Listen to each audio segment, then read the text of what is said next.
Oke, assalamualaikum warahmatullahi wabarakatuh. Selamat sore dan salam sejahtera bagi kita semua.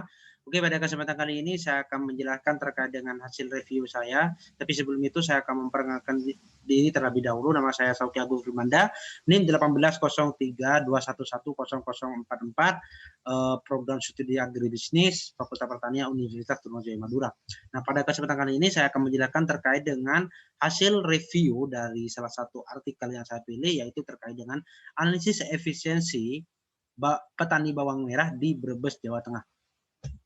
Untuk lebih detailnya bisa kalian lihat melalui website atau yang lainnya, penelitian yang dilakukan oleh Linda Triwira Astuti dan juga Arif Daryanto, Yusman Saukat, dan juga Heni Daryanto melalui International Journal of Research and Review volume 7 nomor 11 halaman 551 sampai 558 tahun 2020. Nah, peneliti mengangkat terkait dengan ini dilatar belakangi bahwa potensi produktivitas di Indonesia itu sangatlah tinggi. Di mana kalau kita lihat, kalau lebih detailnya pada salah satu wilayah di Jawa Tengah, itu memiliki tingkat produksi itu sebesar 11,05 ton per hektar. Ini lebih tinggi daripada produktivitas nasional 11,6 ton. Ini kalau bisa kita lihat ya dari Jawa Tengah terhadap nasional itu hanya berbeda sedikit. Nah, dari bisa dikatakan kategori tersebut kategori produktivitas yang tinggi. Akan tapi kalau kita bandingkan dengan tingkat produktivitas di negara luar itu malah jauh berbeda. Contohnya di Cina, Jepang, Turki maupun di Thailand itu memiliki tingkat produktivitas yang lebih tinggi. Kalau di Cina itu 38,43 ton, terus di Jepang 22,8 ton, dan juga di Thailand itu sebesar 12,46 ton. Nah, artinya bahwa tingkat produktivitas di Indonesia ini masih banyak potensinya, masih bisa ditingkatkan. Tetapi faktanya dengan tingkat data tersebut, tingkat produktivitas di Indonesia, utamanya di Jawa Tengah itu masih tergolong meskipun di Indonesia tinggi, akan tapi kalau dibandingkan dengan negara luar itu jauh berbeda. Nah, hal ini memiliki potensi yang sangat besar dan juga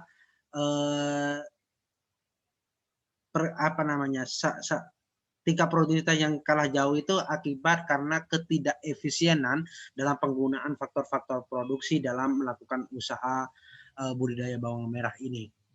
Nah, efisienan itu bisa dihitung dari 3 kategori ya, seperti efisiensi teknis, alokasi, maupun dari efisiensi ekonominya, seperti itu. Jadi jauh berbeda seperti itu. Terus selain permasalahan yang disebutkan terkait ketidakefisienan tadi, itu yang mempengaruhi terhadap produktivitas itu adalah resiko. Resiko di sini sangatlah penting dan juga menurut penulis menyebutkan bahwa resiko ini sangat penting dalam memainkan peran dan keputusan dalam pengalokasian penggunaan input dan output produksi yang nantinya akan berpengaruh langsung terhadap tingkat efisiensinya, seperti itu. Nah, dari permasalahan tersebut, dari latar belakang tersebut, peneliti mengangkat sebuah tujuan dalam melakukan penelitian ini, yaitu mengetahui faktor-faktor produksi yang mempengaruhi produktivitas, risiko, dan efisiensi usaha tani bawang merah. Dan yang kedua yaitu menganalisis tingkat efisiensi teknis, alokasi, efisiensi ekonomi petani bawang merah di Brebes, Jawa Tengah. Dan yang ketiga yaitu menganalisis faktor sosial yang mempengaruhi inefisiensi teknis usaha tani bawang merah. Nah, untuk metodologi penelitiannya, lokasi penelitiannya seperti yang disebutkan tadi di Brebes, Jawa Tengah. Terus penggunaan datanya ini menggunakan data primer dari hasil wawancara dengan beberapa petani, yaitu petani yang diwawancari sebanyak 380 petani yang diambil pada tahun 2016. Nah, untuk metode penelitiannya itu menggunakan pendekatan stochastic frontier, di mana metode analisisnya di sini menggunakan yang pertama yaitu model fungsi translog. Tetapi di sini menguji seberapa besar pengaruh faktor produksi terhadap produktivitas, risiko maupun efisiensi teknisnya. Di sini bisa kita lihat model fungsi translognya. LEN-Y itu merupakan tingkat produktivitasnya, terus di sini alfa 0 sampai XJI. XJI ini merupakan variabel inputnya ya, variabel inputnya. Terus delta 0 sampai XJI ini merupakan fungsi produksinya. Terus yang beta 0 sampai XJI ini merupakan fungsi resikonya, dan Y0 sampai XJI ini merupakan fungsi dari fungsi teknisnya, seperti itu. Nah, terkait dengan analisis efisiensinya, di mana yang disebutkan ada 3 kategori tadi, efisiensi teknis, alokasi, dan juga efisiensi ekonomi. Nah, untuk efisiensi teknisnya itu menggunakan rumus 1 min TI. Tapi di sini bisa, kalau dalam pemahaman saya itu menggunakan dari hasil data fonternya, bisa kita lihat di situ nilai nilai hasil outputnya dari analisis data tersebut. Biasanya di situ ada ini efisiensi teknisnya, seperti itu. Terus di sini ada analisis efisiensi alokasi.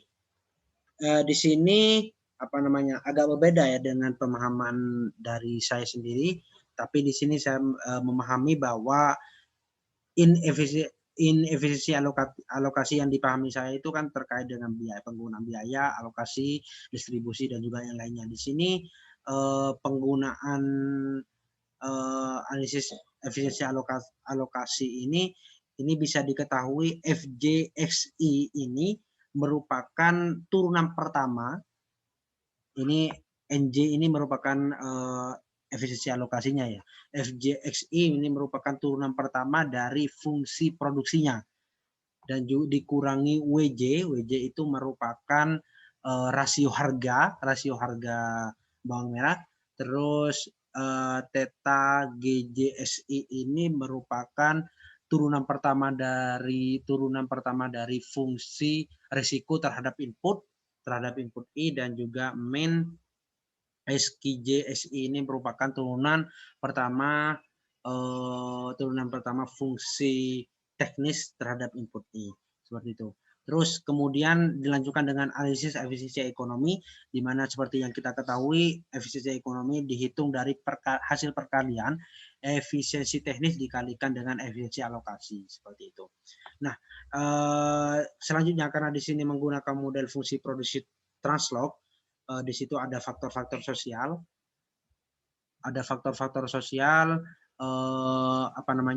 di sini analisis faktor sosial terhadap efisiensi teknisnya dihitung dari ini, ada beta 0 tambah beta 0 Z1 ini merupakan faktor-faktor sosial, seperti itu.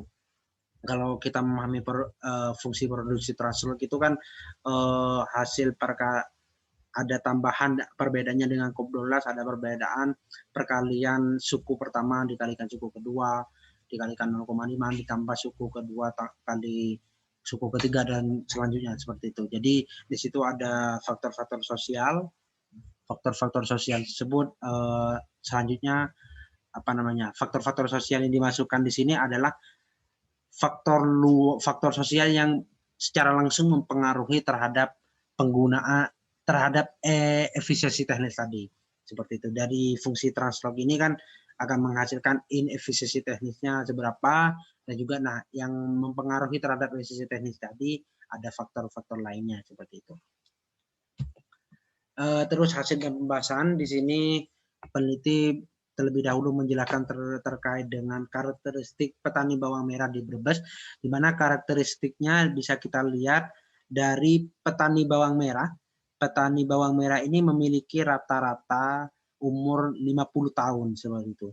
50 tahun, dan juga umur petani wanita itu sebesar 45 tahun. Terus ini ada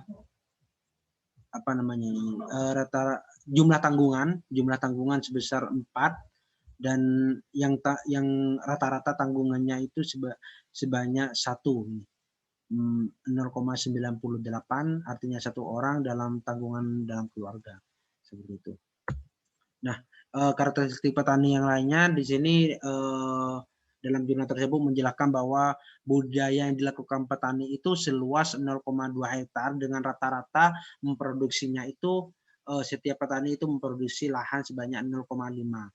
Karena di sini penggunaan lahan tersebut dilakukan secara berpetak-petak gitu, sehingga cara pengelolaannya itu dilakukan pada lahan 0,5 hektar. Nah, untuk rata-rata produksinya di Brebes Jawa Tengah itu sebanyak 1,6 ton dengan luas tanam 0,23 hektar dan rata-rata produktivitasnya itu sebesar 7,8 ton per hektar. Harga yang diterima, ini ada tambahan, harga yang diterima itu sebesar 20.000 per kilogram bawang merah. Nah, hasil dan pembahasan lainnya itu peneliti menunjukkan listnya melalui pengaruh faktor produksi, faktor atau input produksi yang terhadap yang pertama produktivitas, risiko usaha tani, efisiensi teknisnya seperti apa. Seperti itu. Yang pertama yaitu terkait dengan faktor yang mempengaruhi produktivitas bawang merah. Di sini ada banyak ya. Ada banyak faktor-faktor produksi, ada petani laki-laki, sampai di sini ada perekat, ada benih, urea, TSP, KCL, Ponska, ZA, NPK, dan juga yang lainnya. Bisa kita lihat bahwa yang mempengaruhi terhadap produktivitas itu bisa kita lihat di sini production elasticity atau elastisitas produksinya. Ini yang berpengaruh ada ini petani wanita, tenaga petani wanita itu sebesar min 0,0352. Terus ada ini benih sebesar 0,0740 dan juga ada perekat min 0,2242. Nah, di sini bisa kita ambil kesimpulan dari yang pengaruh faktor-faktor ini yang pengaruh terhadap produktivitas bawang merah, bahwa yang memiliki nilai minus itu akan adalah tenaga kerja perempuan dan juga ini ada perekat. Artinya bahwa setiap peningkatan tenaga kerja perempuan 1% itu akan menurunkan tingkat produktivitas sebesar 0,0352%. Begitupun juga dengan perekat. Semakin tinggi atau semakin ditambah perekat sebanyak 1% itu berdampak pada peningkatan produktivitasnya sebesar penurunan produktivitas sebesar 0,2242.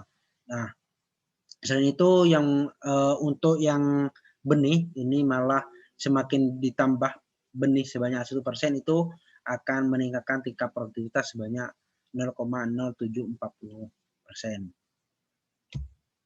Nah, yang terus kemudian di sini kan mengenai faktor mempengaruhi risiko produktivitas, di mana yang bisa kita lihat di tabel ini risk elasticity, elastisitas risiko yang mempengaruhi itu ada petani laki-laki dan juga ada perekat. Petani atau tenaga kerja laki-laki ini memiliki nilai minus min 0,0585, artinya setiap peningkatan tenaga kerja laki-laki, tenaga kerja petani laki-laki 1% itu malah akan menurunkan risiko produktivitas sebesar 0,0585%. Sedangkan kalau ditambah ini perekat sebanyak 1%, itu malah justru akan meningkatkan tingkat risiko produktivitas sebanyak 0,2341% seperti itu. Nah, di sini karena di situ tadi ada model fungsi translog ya. Di sini ada betamil ini merupakan fungsi dari fungsi resikonya. Nah, di sini fungsi resikonya ini terdapat 14 variabel interaksi antar faktor produksi yang sangat berpengaruh terhadap resiko produktivitas. Pengaruhnya secara negatif antara lain kalau translog kan ada perkalian antar sukunya ya. Situ ada interaksi tenaga kerja keluarga laki-laki dengan tenaga kerja laki-laki, tenaga kerja dibayar laki-laki dengan tenaga keluarga perempuan, tenaga dibayar wanita dengan urea dengan urea, TSP dengan fungisida, KCL dengan NPK, Ponska dengan Ponska, dan juga interaksi yang dapat meningkatkan risiko produktivitas itu yang tadi yang disebutkan adalah yang bernilai negatif, yang ini interaksi dari tiap suku atau tiap input variabel inputnya ini yang berpengaruh positif itu ada tenaga kerja laki-laki dengan benih, keluarga laki-laki buruh memakai insektisida, buruh perempuan dibayar dengan buruh perempuan, TSP dengan TSP, Ponska dengan perekat, NPK dengan perekat, dan juga herbisida dengan perekat, seperti itu. Nah, selanjutnya ini yang faktor yang pengaruhi inefisiensi teknisnya. Di sini yang bisa dilihat technical elastisitas inefisiensi tekniknya. Yang pengaruhi itu ada ZA ini sebesar min 449. Artinya semakin ditambah pupuk ZA sebanyak 1%, itu akan menurunkan tingkat inefisiensi teknisnya sebesar 4,49%. Nah, tadi seperti yang resiko tadi, di sini ada apa namanya variabel interaksi perkalian antara tiap variabelnya itu yang berpengaruh nyata terhadap inefisiensi teknis, yang berpengaruh negatif antara lain tenaga keluarga laki-laki dengan tenaga keluarga laki-laki, tenaga kerja perempuan dengan urea, kapur dengan herbisida. Nah, sedangkan yang berpengaruh positif terhadap inefisiensi teknis ada benih dengan NPK, terus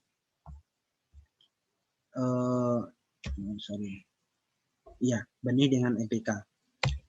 Nah, selain itu di sini apa namanya penelitian selanjutnya akan membahas terkait dengan analisis efisiensinya dari 3 kategori. Ada efisiensi teknis, efisiensi alokatif, dan juga efisiensi ekonominya. Bisa kita, ini merupakan data hasil penelitiannya. Nah, yang pertama terkait dengan analisis efisiensi teknisnya, bisa kita lihat TE ini efisiensi teknisnya memiliki rata-rata sebesar 0,8972 atau sebesar 89,72%. Maka dari itu dengan hasil 89,72% itu terdapat peluang peningkatan produktivitas melalui peningkatan efisiensi teknis dengan teknologi yang ada sebesar 10,28%. Ini hasil pengurangan dari 100% dikurangi 89. Artinya bahwa di situ untuk menuju ke kesempurnaan dalam efisiensi teknis itu ada peluang sebanyak 10,28%. Nah, distribusi tingkat efisiensi teknisnya ini distribusinya yang tertinggi itu berada di ini. Tertinggi ini kan ada 45,04, berada di tingkat efisiensi yang level tingkat efisiensinya itu sebesar 80 sampai 100% lah dalam kasus apa namanya yang terdapat efisiensi teknisnya, inefisiensi teknisnya jadi seperti itu. Ini merupakan hasil DE-nya.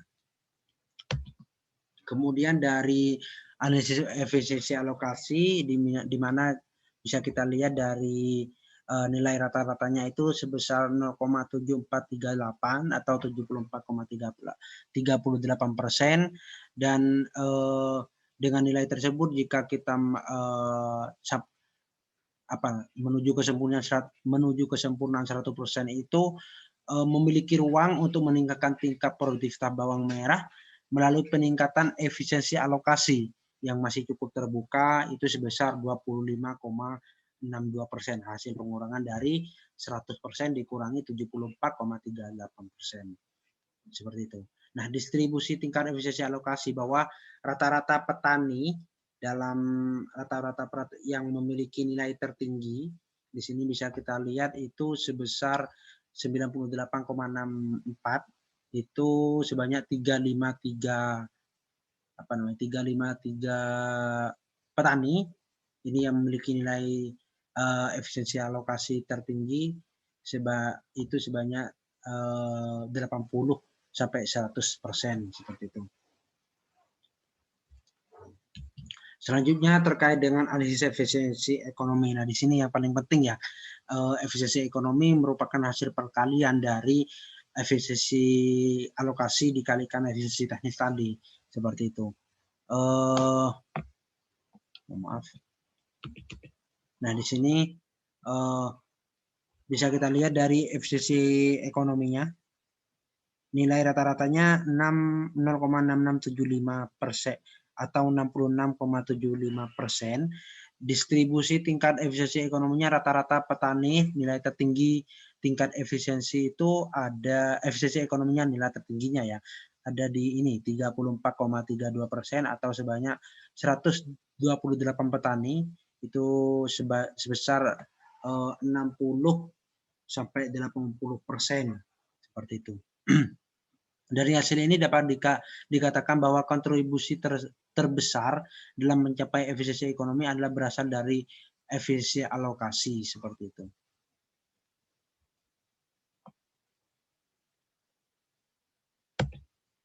Nah, selanjutnya di sini adalah faktor sosial yang mempengaruhi efisiensi teknisnya. Di sini ada umur, pendidikan, jumlah anggota keluarga sampai dengan kepemilikan lahan seperti itu. Nah, di sini dari hasil perhitungan dari tabel ini, efisiensi teknis ada yang memiliki pengaruhnya itu di sini ada di bintang ini. Yang mencapai 0,1 nilai P sebesar 0,1 itu adalah ini penyuluhan swasta. Ini merupakan tanda dari peneliti ya untuk yang memiliki pengaruh. Penyuluh swasta dengan taraf signifikansi 10% yang diambil peneliti. Artinya bahwa petani dengan mengikuti program penyuluhan di sini itu akan meningkatkan tingkat efisiensi teknisnya daripada petani yang tidak mengikuti program penyuluhan, karena dengan mengikuti program penyuluhan itu akan meningkatkan tingkat keterampilan petani dalam melakukan budidaya atau usaha tani bawang merah ini. Oke, kesimpulan dari hasil yang sudah saya jelaskan tadi dari review jurnal ini bahwa tingkat efisiensi yang diperoleh itu tingkat efisiensi tekniknya diperoleh 89,72%. Itu berkisar di antara 80 sampai 100% petaninya, besaran petani yang mencapai tertinggi maksudnya, dan juga efisiensi alokasi rata-ratanya sebesar 74,38% dengan petani sama. Frekuensi tingkat petani terbesar mencapai itu sebesar 80 sampai 100%. Dan yang memiliki tingkat efisiensi nilai ekonomi yang terbesar itu memiliki rata-rata sebesar 66,75% dengan jumlah terbesar itu antara rentang 60 sampai 80% petani seperti itu. Nah, faktor yang berpengaruh terhadap efisiensi teknis tadi itu adalah penyuluhan swasta, di mana dengan adanya penyuluhan swasta ini akan meningkatkan tingkat keterampilan yang secara langsung dengan itu akan meningkatkan tingkat produktivitas tentunya. Dengan tingginya tingkat produktivitas juga akan berpengaruh terhadap nilai efisiensi ekonominya, nilai pendapatan dari petaninya seperti itu. Nah, ini merupakan komentar saya terhadap review jurnal yang saya lakukan, di mana kelebihan atau kekuatan dari jurnal yang saya baca ini bahwa dengan pembahasan artikel lebih kompleks. Artinya bahwa di sini tingkat efisiensi itu tidak hanya diukur dari 3 tersebut, tidak hanya terfokus pada alokasi teknis maupun efisiensi ekonomi, tapi di situ ada resiko, ada tingkat produktivitas dan juga yang lainnya. Nah, di situ dengan adanya resiko, pembahasan resiko tersebut saya bisa mengetahui bahwa tingkat resiko pengukuran tingkat efisiensi itu efisiensi baik itu alokasi, ekonomi maupun teknisnya itu dipengaruhi juga dari besaran resiko yang diperoleh oleh petani seperti itu. Yang kedua, kelebihan dari artikel yang saya baca ini bahwa terdapat penjelasan yang detail terkait dengan interaksi antar variabel yang dijelaskan tadi ya, ditentukan melalui model Translog. Nah, di sini dari hasil perkalian tiap sukunya itu bahwa terdapat 14 variabel interaksi pada pada fungsi resiko, tadi yang di model transfer yang sudah saya jelaskan, dan juga terdapat 7 variabel interaksi seperti itu. 7 variabel interaksi, fungsi, teksturnya. Nah, untuk kelemahannya sendiri, ini banyak ya. Kalau dari pemahaman saya dari kelemahan jurnal yang saya baca itu, yang pertama, dalam perhitungan efisiensi tidak ada fungsi biaya dalam permodelan Fontier stochastik. Nah, di sini kita lihat dari model tadi ya, model di situ hanya memodelkan permodelan translog-nya saja. Kalau dalam COP12 itu ya memang translog itu kalau memang kalau mencari tingkat efisiensi pastinya membutuhkan yang namanya fungsi biaya yang digunakan. Fungsi biaya itu masih panjang ya. Ada ln C sama dengan konstanta ditambah nilai R-nya ditambah tingkat koefisien regresinya dipangkatkan berapa gitu. Nah, di sini tidak ada dalam hanya permodelan hanya dilakukan pada model fungsi transfernya. Itu pun untuk menguji seberapa besar pengaruh faktor produksi ini terhadap produktivitas, resiko, dan juga dari teknisnya seperti itu. Fungsi produksi faktor produksinya tadi apakah berpengaruh atau tidak seperti itu. Jadi fungsi transfer sama seperti COP12, akan tapi di sini kelemahannya itu tidak ada fungsi biayanya, sehingga dalam pengukuran efisiensi itu patut dipertanyakan seperti itu. Dalam penggunaan biayanya maksudnya, dalam memodelkan suatu fungsi biayanya. Nah, yang kedua, nah, di sini selain itu permodelan translog tidak memperlihatkan perkalian antar suku atau perkalian antar variabelnya yang memang menjadi parameter dalam perhitungan translog seperti itu. Jadi dalam translog itu yang saya jelaskan ada suku, tiap sukunya. Jadi model yang disebutkan dalam jurnal tadi itu hanya menyebutkan fungsi resikonya, fungsi produksi ditambah fungsi resiko dan juga ditambah fungsi teknisnya.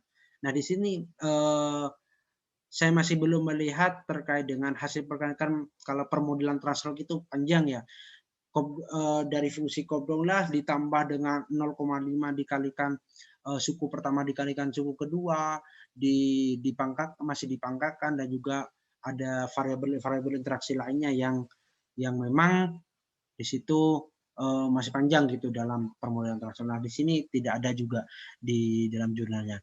Nah, yang kedua, bahwa jurnal juga menjelaskan terkait resiko. Ini masuk terkait dengan resiko, akan tapi perhitungan risiko baik permodelan dan lainnya itu tidak ada. Permodelan dalam risiko tentunya itu pasti ada, sesuai dengan pemahaman saya. Data risiko itu itu tidak ada. Seperti yang dijelaskan di awal bahwa permodelan hanya difokuskan pada translog saja seperti itu. Nah, di sini dalam pengambilan risiko juga tidak menjelaskan apakah risiko yang didapatkan petani itu petani dalam melakukan usaha budidaya bawang merah di Brebes ini apakah termasuk risiko adverse atau prefer atau malah netral seperti itu. Nah, di sini tidak ada juga di jurnalnya. Nah, yang ketiga, bahwa kelemahan dari jurnal ini yang ketiga adalah fungsi permodelan perhitungan efisiensi alokatif tidak sesuai dengan kajian yang dipahami review yang semestinya terdapat pemodelan fungsi biaya yang harus diperhitungkan sehingga akan mendapatkan nilai hasil fungsi alokasi seperti itu. Jadi tingkat permodelan fungsi biaya yang sudah dijelaskan pada kelemahan yang pertama, fungsi biaya tidak ada, sehingga dalam alokasi itu kan kaitannya dengan harga ya, dan juga nanti akan berpengaruh terhadap hasil perkalian dengan tekniknya yang berpengaruh terhadap efisiensi ekonomi. Nah, di sini yang masih belum ditemui dari jurnal ini terkait dengan biaya-biayanya. Kan biasanya kalau dalam tabel-tabel dalam mengukur tingkat efisiensi data input yang memang harus diperoleh, yaitu data input tentang harga input yang digunakan. Nah, di sini yang akan mengukur tingkat efisiensi. Tapi di sini tidak hanya alokasi ya, dari efisiensi ekonominya juga memang dari fungsi biayanya itu tidak ada, langsung meletakkan dari hasil analisnya, tidak mencantumkan berapa harga produksinya, terus ya intinya fungsi permodelan, fungsi biayanya itu tidak ada seperti itu. Dan yang keempat adalah penjelasan mengenai tingkat efisiensi masih belum detail. Pada efisiensi ekonomi tidak diperlihatkan serta belum dimodelkan estimasi fungsi biaya yang nantinya akan mempengaruhi pengambilan kesimpulan terhadap apakah berada pada tingkat efisiensi ekonomi yang tinggi ataupun yang rendah. Selain itu permodelan efisiensi tidak ada apakah menggunakan Koplungla atau Translog. Fungsi Translog pada jurnal hanya uji pengaruh produktivitas, risiko, dan juga efisiensi teknisnya. Nah, sini yang sudah dijelaskan tadi ya, bahwa tidak ada fungsi biaya, terus permodelan hanya fokus pada dalam mengukur tingkat efisiensi kan tahapannya itu ada menggunakan input harga input, yang kedua dengan permodelan fungsi. Permodelan fungsi itu di sini tidak ada, hanya mengukur Translognya hanya mengukur pada tingkat pengaruh pada produktivitas, risiko, dan juga teknisnya seperti itu. Nah, di sini hanya fokus pada situ, tidak ada yang mengacu pada efisiensi ekonominya seperti itu. Jadi memang yang saya jurnal itu dan juga yang saya pahami itu tidak diperlihatkan pada jurnal yang saya baca ini. Terus permodelan elastisitas belum ada. Nah, di sini kalau kita mengetahui bahwa model Translog dengan Kopdonglas itu pastinya ada elastisitas. Nah, permodelan Translognya itu tidak ada. Permodelan elastisitas Translognya tidak ada. Kan kalau di Translog dalam pengukuran elastisitas turun delta 0 dikali delta y per delta x ya, turunan dari elastisitas ini. Tapi di sini permodelan terhadap elastisitas itu tidak ada, sehingga memang permodelan dalam metode penelitiannya itu kurang dijabarkan secara lengkap. Seperti itu, ada yang hanya pada Translog dan juga pengukuran efisiensinya, tidak ada elastisitas, tidak ada perhitungan model elastisitasnya, terus fungsi biayanya juga tidak ada. Nah, untuk bisa dilihat ya dari teman-teman dari daftar pustaka, untuk kalau memang mau membaca terkait dengan hasil review dari hasil review saya, ini bisa kita dilihat dari daftar pustaka ini seperti itu. Oke, mungkin hanya itu yang bisa saya sampaikan. Semoga bermanfaat atas penjelasan saya, dan mohon maaf apabila ada kekurangan atau kesalahan dalam pengucapan maupun dalam tindakan. Terima kasih atas waktunya. Sekian dari saya. Wassalamualaikum warahmatullahi wabarakatuh.